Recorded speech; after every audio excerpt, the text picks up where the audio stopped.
Olá, meu amigo, minha amiga, todos bem? Bom, aqui nós vamos começar agora uma série dentro ainda do Adventismo em Foco. Nós vamos ver aqui aquela coisa das 2.300 tardes e manhãs e o santuário seria purificado. Nós vamos fazer comparações aqui sobre Daniel capítulo 8, capítulo 9, capítulo 11, pois é onde tudo se originou. Nós vamos ver se realmente as profecias de Daniel de 2.300 tardes e manhãs, se realmente se findaram, essa profecia se cumpriu em 1844 ou não. Você já viu lá no vídeo anterior, sobre os caraítas, aquele calendário famoso dos caraítas, e já deu para perceber que alguma coisa estava errada em tudo isso, Bom, então, a proposta dessa pequena série são 6 videozinhos, bem curto, sobre Daniel, vai trazer muito mais luz para você, adventista do sétimo dia, sobre essa ideia que você tem de que as 2.300 tardes e manhãs terminaram em 1844. Bom, lembrando então que a intenção aqui não é, em nenhum momento, tirar a fé da sua doutrina, a doutrina do santuário, a doutrina da purificação, a doutrina das 2.300 tardes e manhãs, tirar sua fé na tua denominação adventista, no teu pastor, no teu ancião, no seu diácono, no teu professor de escola sabatina. Não é isso.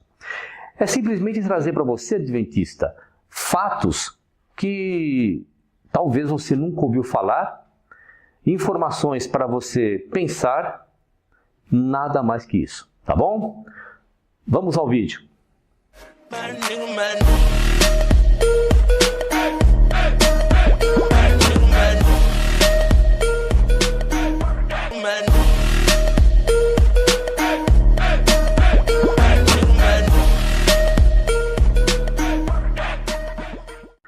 Daniel 8,14. Até 2.300 tardes e manhãs e o santuário será purificado.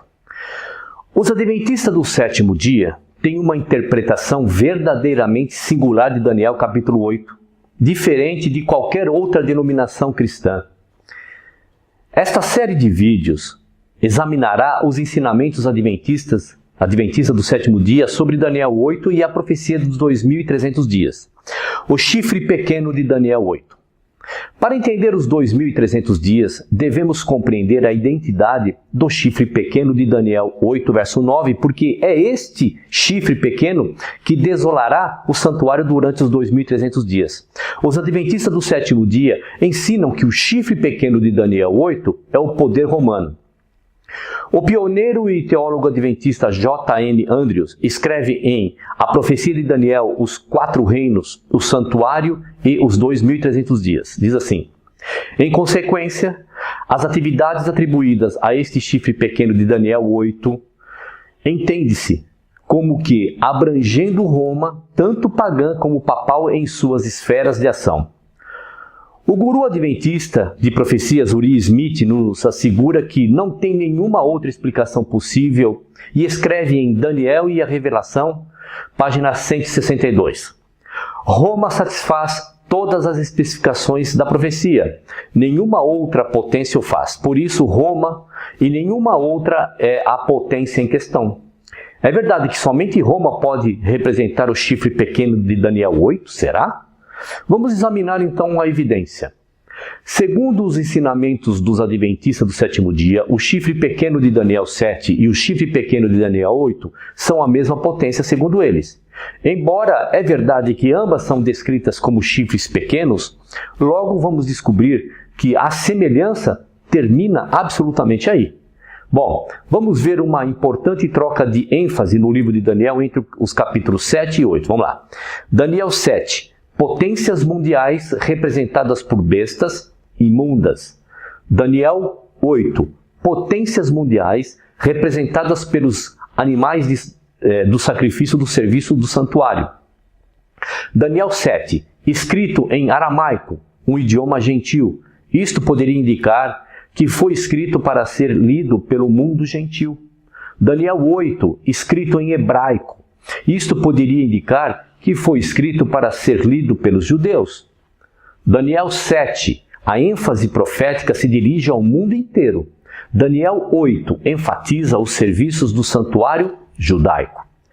Essas diferenças indicam que, embora o capítulo 7 dê um enfoque ao mundo em geral, o capítulo 8 se concentra sobre os acontecimentos futuros de interesse particular para Israel. Diferenças entre os chifres pequenos de Daniel 7 e Daniel 8. O chifre de Daniel 7 está associado a uma besta que representa o quarto império. O chifre de Daniel 8 está associado a uma besta que representa o terceiro império. O chifre de Daniel 7 surge diretamente da cabeça da besta. Já o chifre de Daniel 8 surge de um chifre já existente.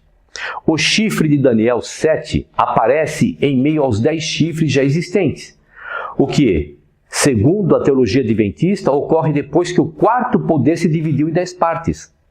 O chifre de Daniel 8 não nasce da cabeça do bode. Já o chifre de Daniel 7 é um poder recente e novo que surge do corpo do antigo império em meio de suas várias partes.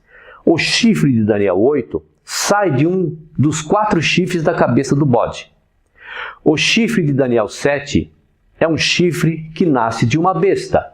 O chifre de Daniel 8 é um chifre que nasce de um chifre.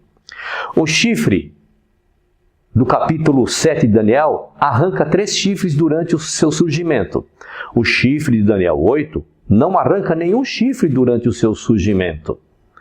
O chifre de Daniel 7 diz ser diferente dos outros 10 chifres, indicando que este chifre seria um poder novo e diferente.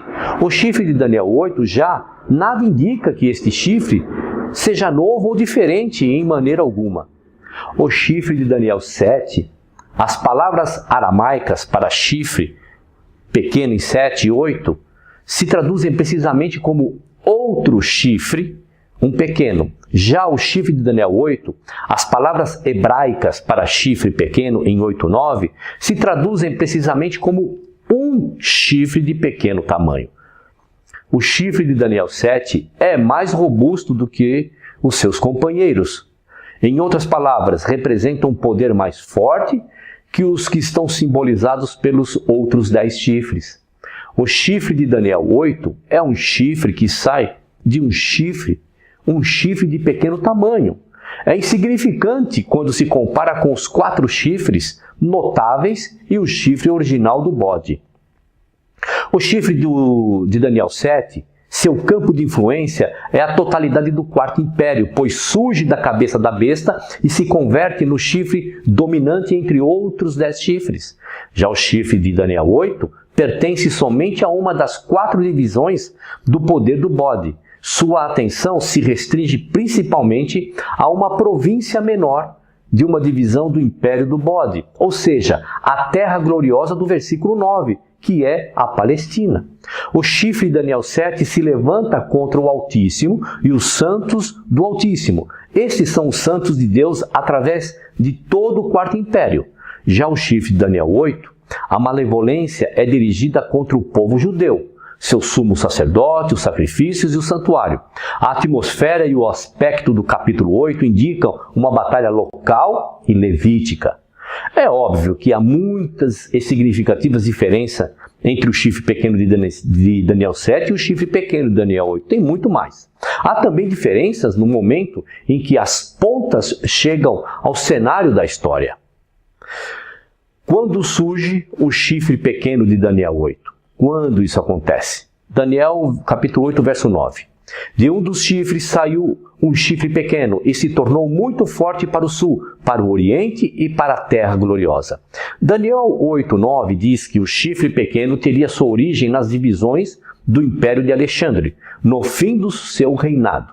Isto nos aponta a um poder que se originou no mundo grego, em algum momento depois do ano 300 a.C.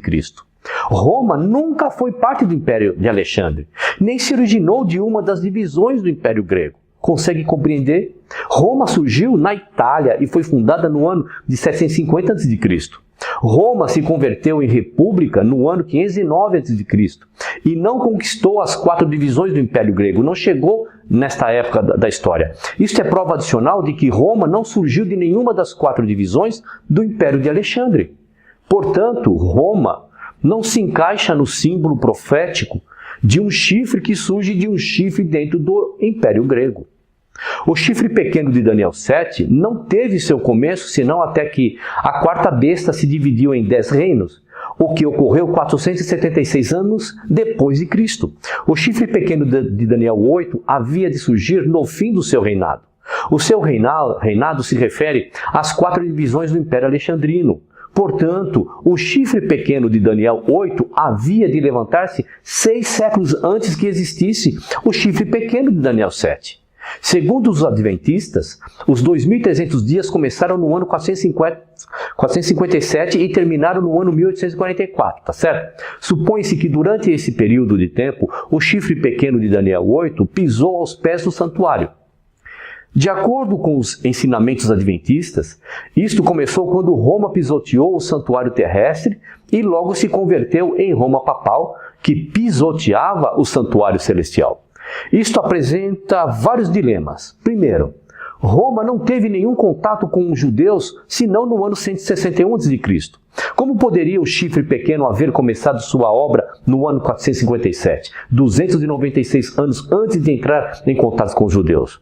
2. Roma não importunou os judeus, senão depois de que a Palestina se converteu em parte do Império Romano no ano 63 a.C. Como pode o chifre pequeno pisotear o santuário durante 400 anos, sem haver molestado jamais o serviço do santuário?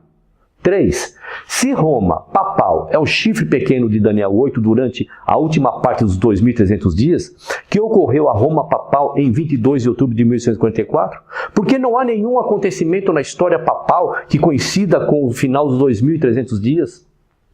4. Se Roma papal não perseguiu os judeus, nem deteve os sacrifícios no ano 457 a.C., e se não há nenhum acontecimento na história papal que coincida com a terminação dos 2.300 dias em 1844, como podemos então vincular Roma a esta profecia? Daniel 8 não diz que os 4 chifres foram absorvidos pelo chifre pequeno, como as 4 divisões do Império de Alexandre foram absorvidas por Roma. Não fala isso. A aplicação a Roma converte a profecia em algo bastante diferente do que indicam os símbolos de Daniel. Quem lê o capítulo inteiro não pode deixar de ver que um acontecimento segue ao outro. Primeiro, o surgimento do chifre grande Alexandre ocorre primeiro. Segundo, governa por um tempo e é destruído. Terceiro, meu amigo, seu império se divide em 4 novos impérios. Quarto, o chifre pequeno aparece em cena depois dessa divisão. Um acontecimento depende do outro e podemos seguir o curso deles através da história, você conhece. Agora, consideremos cuidadosamente a seguinte cronologia. 1. Alexandre morreu no ano 323 a.C. 2. O Império de Alexandre se dividiu no ano 301 a.C. 3. O chifre pequeno não poderia haver aparecido no cenário depois dessa divisão. É ilógico. Como poderia o chifre pequeno estar ativo no ano 457 a.C., quando a profecia não mostra que surgiria, senão depois do ano 301 a.C.? O chifre pequeno de Daniel 8 é um rei, não um império. Tema do nosso próximo vídeo, do segmento dessa ideia. Tá certo? Legal que você veio até aqui, dá um pulo lá no nosso canal, dá um joinha, dá um like, legal, pode comentar, fica à vontade. Lembrando que esses vídeos não é só para adventista. Você que não é adventista, mas quer conhecer um pouco da história do capítulo 8, 9, 10 e 11 de Daniel, sobre essas 2.300 tardes e manhãs, quando é que foi que essa profecia se cumpriu? É para você também, tá bom? Um abraço e até o próximo vídeo.